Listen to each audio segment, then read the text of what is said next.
Dinant, ville martyre.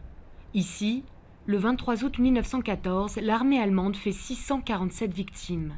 Des civils, soupçonnés d'avoir pris les armes contre l'envahisseur. Une crainte des francs-tireurs héritée de la guerre franco-prussienne de 1870. Au début de la journée, seuls les hommes sont exécutés. Mais à 18h, l'armée allemande est prise sous le feu des forces françaises. Elle panique. Ici, les Allemands ne font pas une sélection.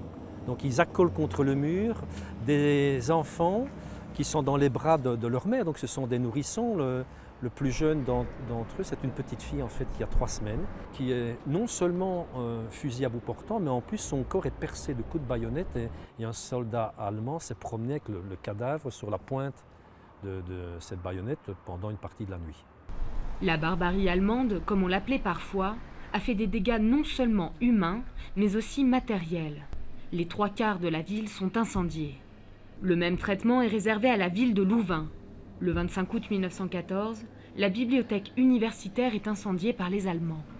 300 000 manuscrits et ouvrages anciens disparaissent dans les flammes.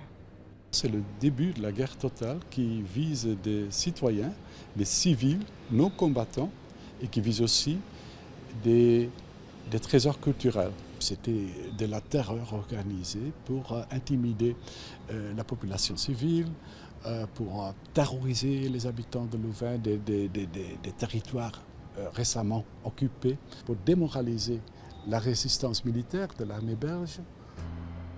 Le récit des atrocités allemandes sert à la propagande des Alliés pour convaincre les pays restés neutres, comme les Pays-Bas et les États-Unis, d'entrer en guerre. Au total, 6500 victimes seront massacrées en Belgique. Paradoxalement, ces violences marquent l'avancée du droit humanitaire déjà codifié par les conventions internationales de La Haye et de Genève.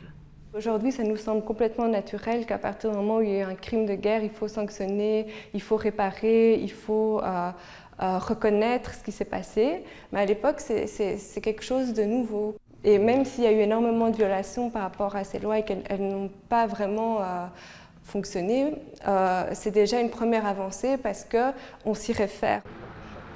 Ces conventions annoncent les grands tribunaux internationaux comme celui de Nuremberg et l'apparition de notions de crimes de guerre après la Seconde Guerre mondiale, où d'autres massacres de civils bien plus terribles encore seront commis.